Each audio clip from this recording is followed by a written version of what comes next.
follow your passion first. When I retired from the game, I sat there asking kind of all the wrong questions. What's the biggest industry I can get into? And it's all the wrong stuff. And you got to sit there and ask yourself, okay, what am I truly passionate about? What do I enjoy doing?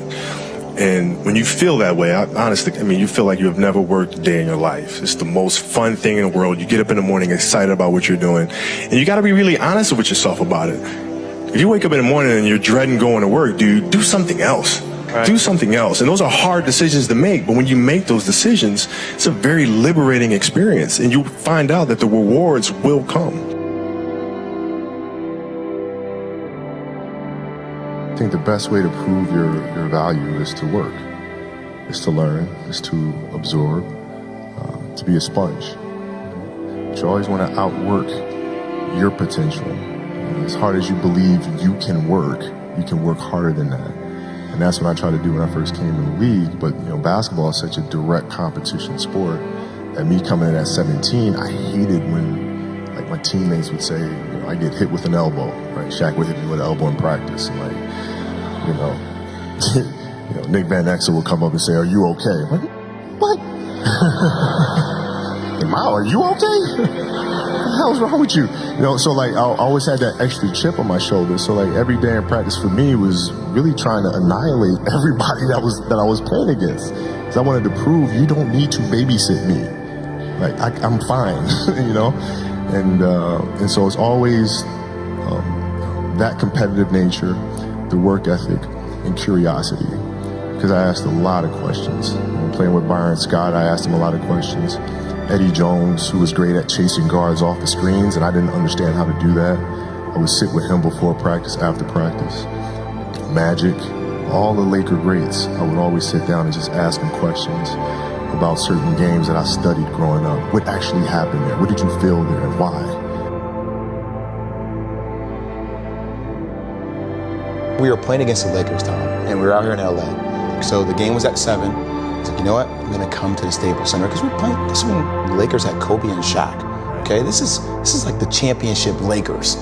So I'm gonna get there at 3 o'clock, and I want to make sure I make 400 made shots before I go back into the room, and then I sit in the sauna and I get ready for the game. So, get in the car, get to the gym, get there, and as I'm walking onto the court, who do I see? I see Kobe Bryant, already working out. So once I set my foot across that line, I started working out. And so I worked out for a good hour and a half. And when I came off, after I was done, I sat down, and of course I still heard the ball bouncing. I looked down, I'm like, this guy's still working out. He was working out for it looks like he was in a dead sweat when I got here. And he's still going. And it's not like his moves are nonchalant or lazy. He's doing game moves, I sit there and I unlace my shoes. I'm like, I want to see how long this goes. So I sit out there and watch 25 minutes. And he got done. I said, okay, I think I've seen enough. Go play, come back, get in the sauna, get ready for the game. That game, he drops 40 on us, okay? And after the game is over, I'm like, I have to ask this guy. I have to understand, why he works like that. Right. So after the game is over, I'm like, hey, Kobe, why were you in the gym for so long? He's like, because I saw you come in. And I wanted you to know that it doesn't matter how hard you work, that I'm willing to work harder than you. If your job is to try to be the best basketball player you can be, right? To do that, you have to practice, you have to train, right? You want to train as much as you can, as often as you can. So if you get up at 10 in the morning, train at 11, right? 12, say 12, train at 12, train for 2 hours, 12 to 2. You have to let your body recover. So you eat, recover, whatever. You get back out, you train, start training again at 6. Train from 6 to 8, right? And now you go home, you shower, you eat dinner, you go to bed, you wake up, you do it again, right? Those are 2 sessions. Right? Now imagine you wake up at 3, you train at 4, you go 4 to 6, come home, breakfast, relax, blah, blah, blah. Now you're back at it again, 9 to 11, right? Relax, and now all of a sudden you're back at it again, 2 to 4, and now you're back at it again, 7 to 9. Look how much more training I have done by simply starting at 4, right? And so now you do that, and as the years go on, the separation that you have with your competitors and your peers just grows larger and larger and larger and larger and larger. And by year 5 or 6, doesn't matter what kind of work they do in the summer, they're never going to catch up because they're 5 years behind. Right? So it makes sense to get up and start your day early because you can get more work in. If I start earlier, I can train more hours. And I know the other guys aren't doing it because I know what their training schedule is. Right? So I know if I do this consistently over time, the gap's just going to widen and widen and widen and widen and widen, and they won't be able to get that back. So to me, it was just common sense. I'm like thinking, how can I get an advantage? Oh, start earlier. Yeah, let's do that.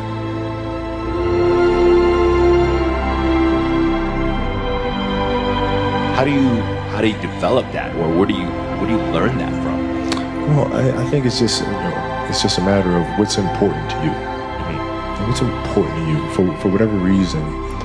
I felt like I didn't feel good about myself if I wasn't doing everything I could to be the best version of myself. If I felt like I left anything on the table, it would eat away at me. I wouldn't be able to look myself in the mirror. And so the reason why I can retire now and be completely comfortable about it, because I know that I've done everything I could to be the best basketball player I could be.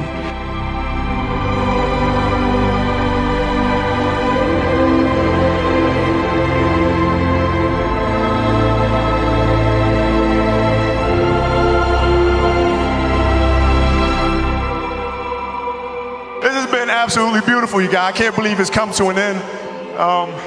You guys will always be in my heart. And what can I say? Mamba out.